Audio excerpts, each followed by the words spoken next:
Grace and peace, everybody. Welcome back to A Revived Hope. We're so happy to have you back on the channel. Listen, what's not all right going to be all right in Jesus' name. I hope this day is finding you well. God is still worthy of the praise. He's worthy of the glory and the honor. What's not all right going to be all right in Jesus' name. There's still a reason to hope. There's still yet a reason to believe. So today we want to come back and continue talking about our finances. We want to continue to talk about our financial segments. All right, so we're just going to jump right in here. We've talked in the past about, and if you have not seen it, please go back and watch some of the other videos that I've done on finances. We've talked about financial discipline and what that means, being able to exercise restraint, being able to control your spending. Just because you have it doesn't mean you need to spend it. We've talked about principal and interest. Principal being, whatever you borrow or the bulk of what you owe, and the interest being what you're charged for borrowing that money. So we've talked about that in previous videos. We've also talked about financial terms, financial terminology, and what that means to you as a borrower, or what that means to you as someone taking money or someone spending money. So we have some very good content, some very good information in previous videos. So I encourage you to go back and watch those videos as well. So we've talked about financial literacy and how important it is, which is the reason why I'm tying in a little bit of financial into the channel. So again, welcome. We're glad to have you. So we're going to, again, dive right in. So what some things that I've been asked is, where do I start? So let's just say it's day one for me, Ricardo. Where do I start? The first thing I would say, you have to know what it is you're starting to do. Where are you going? What is it that you want to do? For example, if you want to be a homeowner, you're not currently a homeowner, then that start would be different if you wanted to, just build a savings account. Maybe you're already a homeowner, or maybe you have a certain type of vehicle that you want to purchase. And Ricardo, how do I get there? Okay, well, it all depends on, number one, your credit worthiness.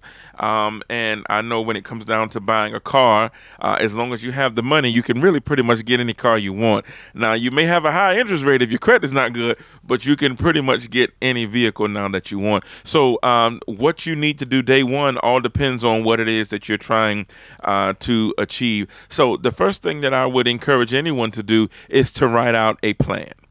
You have to write out your goal, your big goal, what it is that you're trying to achieve. And now we're going to look at steps we need to take to get there.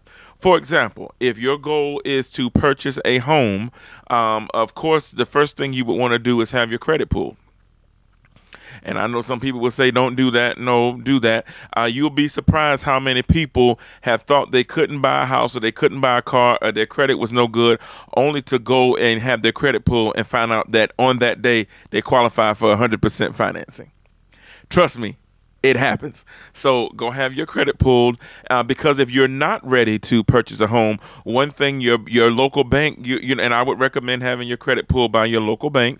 You don't want to send your application to many different people. You have to be careful applying for car loans, because at the dealership will send your application to 15 different creditors. So you're talking about all of these multiple hits on your credit report, which will lower your credit. So and I guess let me back up. When you're buying a house or a car, you do want to go and get your pre-approval first. Go try to deal with your local bank, especially if you've been banking there for years upon years. You want to get your approval in hand first before you actually go looking for anything. If you go and apply at the with a realtor, or if you go and apply with a at the car dealership, it is a high potential that your credit is going to be hit several times that day, because the application is going to so many different lenders. So you want to be careful with that. So go to your local bank.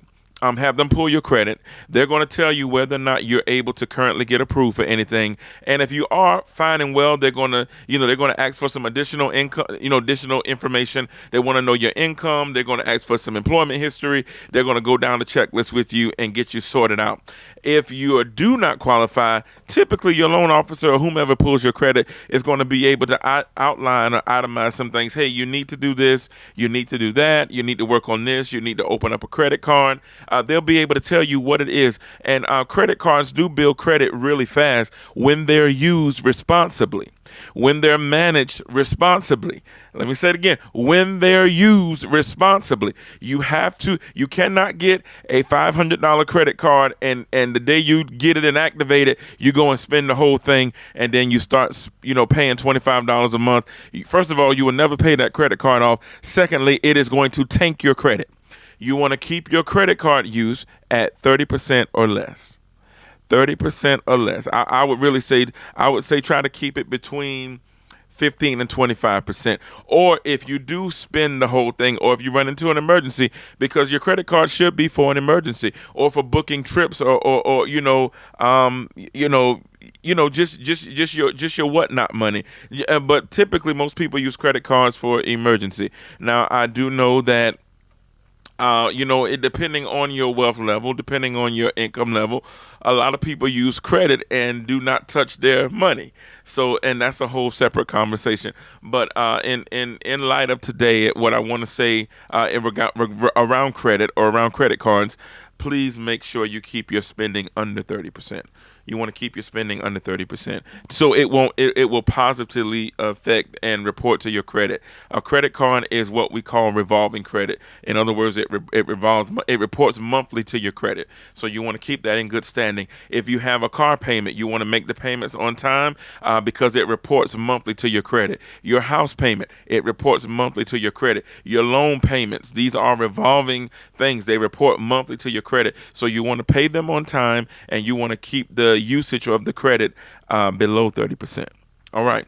So they'll be able to tell you what you need to do in order to improve your credit to get whatever it is that you want to get. So therein lies the plan, right? So we have to. At that point, again, we talked about financial discipline. You have to rein in your spending. So if you are intending on getting a home and they tell you, well, these are some things that you have to clear up on your credit, whether it be collections or whether it be outstanding debt or things that are past due, what you want to do is you want to call and talk to these creditors. You want to talk to the people that you owe the money to, because sometimes, most times, you're able to speak with them and you'll be able to get them. You would ask them, hey, if I pay this to you guys, first of all, can I settle with you all? If you agree on a settlement amount, awesome. If I send you this money, can you send me a letter of deletion? And typically you want to get that letter before you actually make the money. So before you send the money. So you would tell them, hey, can you send me an email or some type of letter in the mail, if you can't email it, saying that if I pay this, you guys will take this and remove it completely from my credit. Because most creditors will do that. Even at a settlement amount, they're willing to take it off of your credit. And that will benefit you.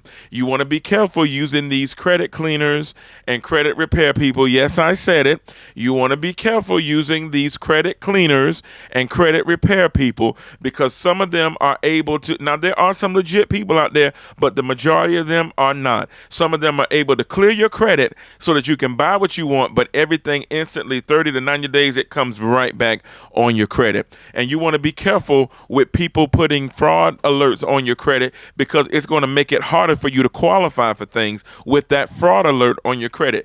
Also, you want to be careful with people sending out letters of dispute to the credit bureaus, because that's all the credit cleaners do. They send out all of these letters to all of the people on your credit that say you owe them money, and now it has it in what's called a dispute status with all three major credit bureaus. So you just got to be careful. I know, we see the signs when we're driving. We see the ads come across TV. We see the ads while we're streaming or strolling online. And, I'm just going to get in contact with them and let them clear my credit. There's no fast way to this. You have to do the work if you want it to last, if you want it to stick. I'm telling you this from experience with numerous. I'm telling you. Just be careful. Be careful who you get in league with.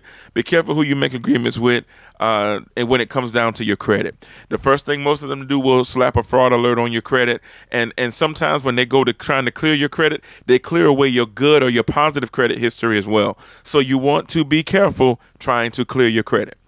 All right. So if you want to purchase a home, you want to go have your credit pulled, find out what it looks like, what you need to do, what's on your credit report. Again, you want to have your bank pull your credit. Before you start looking at houses or dealing with the lender, you would want to have the pre-approval in hand. You want to have your pre-approval in hand. The pre-approval will aid you in actually have some leverage in going to talk to a realtor or looking at a house. You know what your price point is. You know what you can do, and typically, I always tell people, if your approval is $200,000, you want to start on the lower end of that. So you don't want to go looking at houses for 200,000. You want to go start looking at houses maybe anywhere from 100,000 to 150. And you may say, that's just an example, because you may say, Ricardo, $150,000 doesn't get you much house in this market. Yes, it does. There are houses that are in foreclosure. There are houses that owners are trying to sell on their own. When you see the signs in the yard that say for sale by owner, they're trying to sell it on their own, and they are more willing to work with you. If you have a pre-approval, you can kind of control the conversation. Hey, and you don't have to go in letting them know what you're pre-approved for. Don't go in saying, oh, I got this pre-approval for $250,000, because of course they're going to try to get the most out of you that they can. So yes, I do have a pre-approval, but I want to look at houses in this price margin. And you can actually do the legwork yourself. Get your real estate weekly books. Get your, go online. Start with the, realtor.com or whatever your local real estate websites are, and you drive around town. There are several houses that you would probably love or fall in love with that are not listed online, that are not listed with any company. You actually have to get out and do the work. You got to drive around. You got to seek out. You got to go seek it out. You got to go seek it out. So this same concept applies if you're purchasing a second home or an investment property. You want to get your pre-approvals in place first, and then you want to find out how much you're willing to spend. You want to look at overhead. What's this going to cost you? Because with second homes and investment property, your taxes are much higher. You're going to get hit with a luxury tax. You're going to get hit with a investment property tax. So it is much higher than a regular primary home tax. Okay, so keep that in mind. But you're going to go through the same steps with trying to get your credit and get your pre-approval first. So let's just say your credit is where you're going to first start at if you want to buy a home, because you want to make sure the credit is up to par. When it comes down to also, before you get to this step, what you want to do is you want to work on building a savings. Because what most lenders are going to look at, they're going to ask for those bank statements. 2 months most of the time. They're going to ask for, they're going to pull your credit. They're going to ask for your employment history. They want to see that they are making a good investment. So they want to know that this person is able to hold down a job. They want to know that this person has set aside some money. You cannot, or you should not, you can, but you should not go to the bank trying to get a mortgage loan with your account in the negative. Your bank account is showing that you have these reoccurring deposits from work, but you are spending all of your money, because they're going to look at your bank account and they're going to see, oh, this person, all they do is shop and go out to eat. They don't save anything. You want to have a savings account. And you may say, I don't make enough money to save. Well, let me challenge your thought. You don't have to eat out every day. If most of us add up how much we eat out, how much we spend getting burgers or getting chicken or, getting tacos, whatever it is that you like, if you add up how much you spend on a weekly basis eating out, I promise you can take half of that and put it in savings. Whether it's $25, $50, whatever it is, if you start saving $25 a week, $50 a week, you watch how quickly that adds up. And now most of us, if you think about even what you spend in the vending machine, if you're constantly hitting that vending machine at work, we're well past the days where things used to be 50 cents and 25 cents and 75 cents in the machine. Now you're talking about anywhere from $1 to $4 in the vending machine for one item. So now, you just think about it. It takes a mindset. It takes a mindset to be wealthy. It doesn't start with the money first, or the access, or the resources, or the job, it starts with the mindset. You got to change up your mindset. And when you change up your mindset, you change up how you handle money, how you spend money, whether or not you save money. You change up your habits. You become disciplined with your money. You become disciplined in your walk with money. So it starts with a mindset. Most people will say, well, if I can't put back $100 at a time, if I can't put back $500 at a time, then I can't save anything. Start with $10. Start with $20. Start with $25. And so you have to have the discipline and the self-control to sit it aside and not touch it.